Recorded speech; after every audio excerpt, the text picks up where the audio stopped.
Semua sudah dijelaskan ya tentang penyebab-penyebab dari diabetes dan gejala-gejala sindrom metabolik ya. Nah, di sini saya akan fokus pada ini ya, insulin resisten. Mungkin sudah pernah paham dengar sebelumnya insulin dan insulin resistance, prediabetes dan diabetes. Ya, kita mulai yang pertama. Bapak Ibu perlu tahu juga ya, untuk insulin itu letaknya di mana? Insulin itu dihasilkan oleh salah satu organ manusia yaitu pankreas. Nah, di sini organ itu terletak di dekat lambung ya, dekat lambung dan di bawah hati ya, Ibu semua ya. Tepatnya sel beta pankreas, ya, sel beta di dalam pankreas. Oke, dan saya lanjut ke apa itu insulin. Mungkin sudah dijelaskan oleh Bu Erni sebelumnya ya. Insulin itu seperti adalah suatu hormon ya. Hormon itu adalah suatu messenger, suatu perantara. Jadi bila tubuh ingin memasukkan glukosa ke dalam sel dari otak ya, mengirimkan perantara atau mengirimkan pesan bahwa meminta tubuh itu untuk gula itu untuk dimasukkan ke dalam sel. Tadi seperti Bu Erni jelaskan, bila kekurangan atau fungsi dari hormon itu berkurang, otomatis gula itu tidak bisa masuk atau berkurang. Nah, disitulah fungsinya untuk menormalkan dari ini ya, dari makanan. Nah, ini mungkin Bapak Ibu kelihatan ya. Dari pisang dan makanan-makanan tinggi akan tinggi gula akan menyebabkan gula dalam darah meningkat. Bila gula dalam darah meningkat, pankreas akan menghasilkan insulin sehingga gula bisa masuk ke dalam sel dan Anda semua penuh energi ya. Nah, ini artinya seperti ini. Oke, dan secara kesimpulan yaitu kunci ya untuk membuka pintu agar sel bisa masuk ke dalam. Nah, ini agar glukosa bisa masuk ke dalam sel. Oke. Nah, di sini resistensi insulin. Nah, dari tadi mungkin Bapak Ibu pernah atau sering ya mendengar resistensi insulin, resistensi insulin. Resistensi itu berlawanan dengan sensitif ya. Bila mungkin Bapak Ibu sensitif, disinggung sedikit mudah marah, itu sensitif. Orang resisten itu sudah bosan, sudah tidak mempan ya. Ngomongin sama orang itu sudah kebal. Nah, begitu juga tubuh ya, kalau sudah terlalu banyak insulin ya di dalam tubuh terlalu banyak dan tidak ada manfaatnya, akhirnya dia bosan ya, bosan dan akhirnya sel-sel lemak, sel-sel otot ini ya, sel-sel hati yang di sini ya, jadi gula itu tidak bisa masuk sehingga pankreas merasa loh ini kok enggak ada, kok kurang ya, saya ini kayaknya kurang banyak menghasilkan insulin. Jadi si pankreas ini bekerja keras lebih banyak lagi sehingga untuk berusaha menormalkan ya, jadi gula dalam darah tetap banyak dan akhirnya pankreas ini habis nafas ya, akhirnya semaput ya. Itulah kita sebut dengan kencing manis atau diabetes tipe 2 ya, dimana sudah insulin sangat-sangat sedikit yang bisa digunakan sehingga gula menumpuk tinggi dalam darah, merusak sel darah merah, merusak pembuluh darah ya. Anda sendiri tahu nanti gejalanya seperti stroke ya, serangan jantung ya, penyakit ginjal dan sebagainya. Oke, nah ini prediabetes ya, gula terlalu tinggi lama-lama menjadi kencing manis. Oke, dan hati-hati Bapak Ibu semua ya, prediabetes ini kebanyakan tidak memiliki gejala, tetapi bukan berarti perlu kita lewatkan karena prediabetes ini adalah suatu garis batas ya, bisa dibilang pengampunan terakhir Bapak Ibu ya. Kalau sudah lewat prediabetes ya Anda bakal berobat seumur hidup ya. Ya itu secara garis besar ya. Saya bukan bicara tentang hal-hal yang mungkin ada pengecualian ya Bapak Ibu ya. Oke.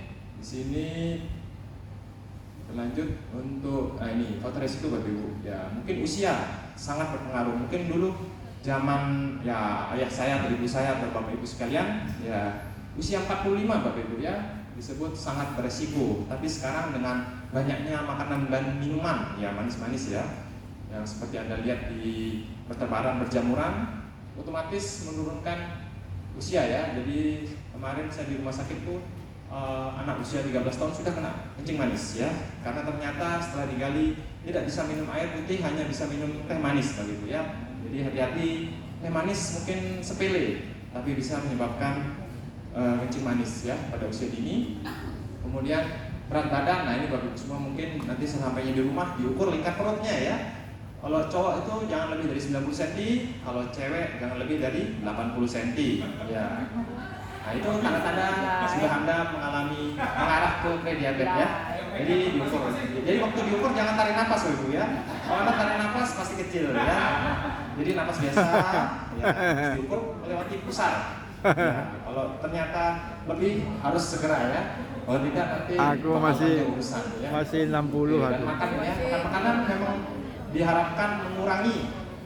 Nah ini Bapak Ibu ya, sedikit pengalaman saya kemarin di Mataram juga ya, di Lombok. Saya pernah pas pingin ya makan terang bulan gitu ya. Saya sudah bilang sama penjualnya, jangan kasih saya kental manis di atasnya, jangan kasih tambahan di atasnya, pokoknya yang manis saya bilang kan.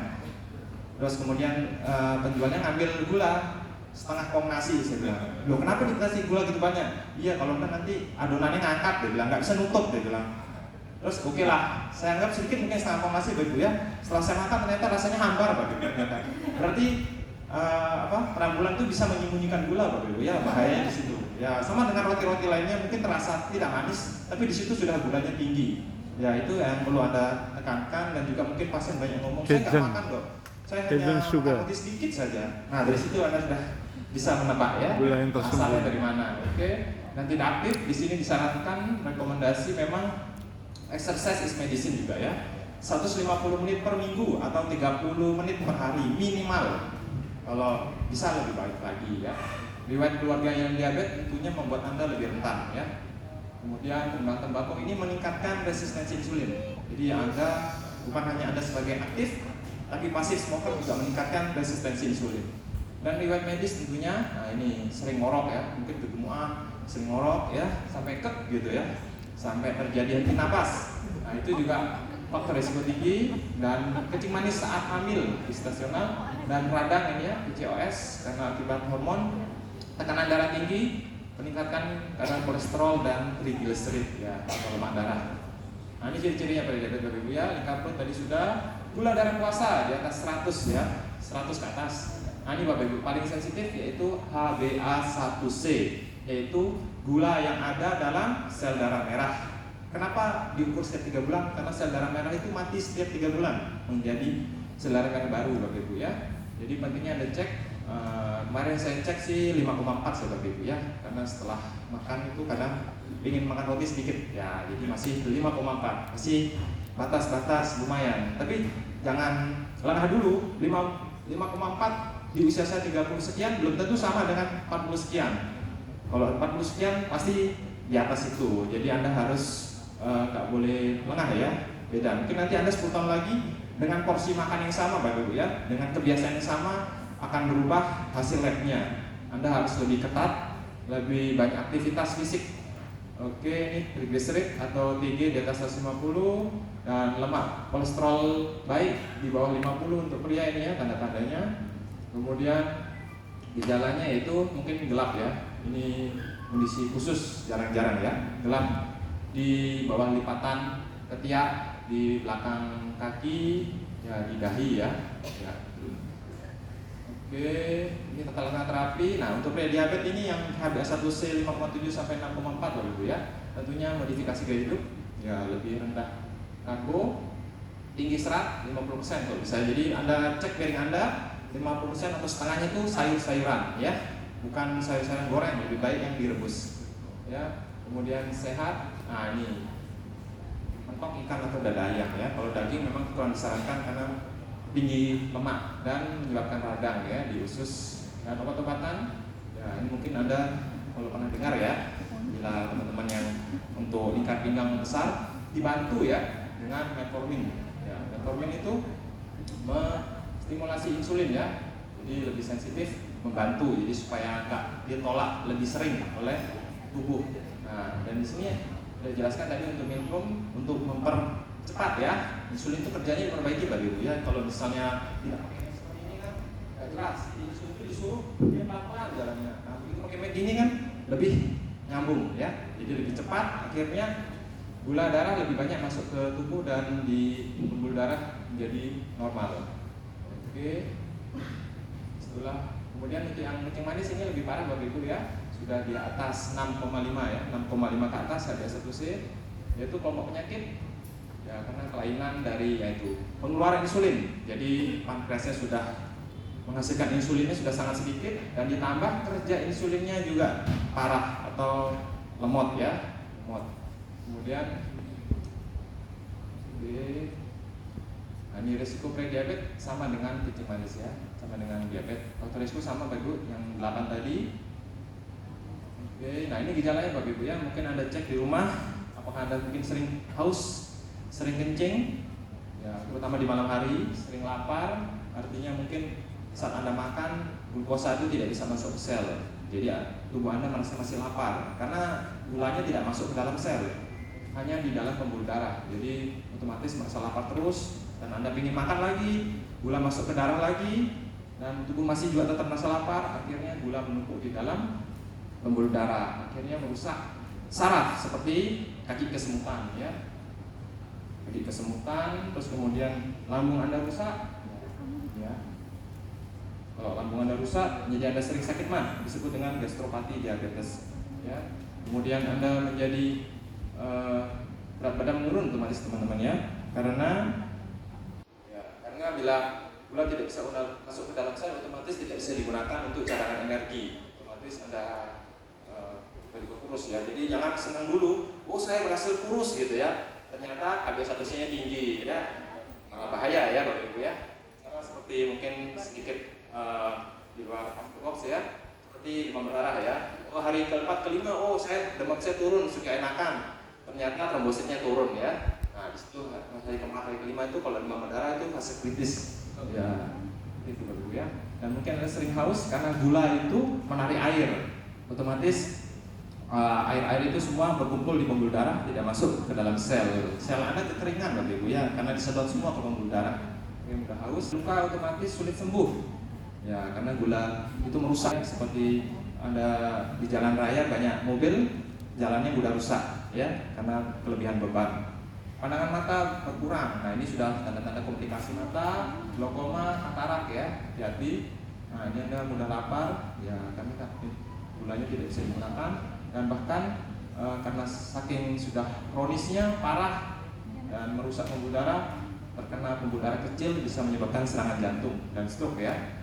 Dan lebih parah lagi biasanya saat dicek di lab kencing Anda mengandung protein, tanda-tanda kebocoran ginjal, yaitu biasanya kalau sudah tidak tertangani itu bisa jatuhnya ke cuci darah atau transplantasi ginjal ya, karena sudah terlalu terlena ya, sudah terlalu dibiarkan.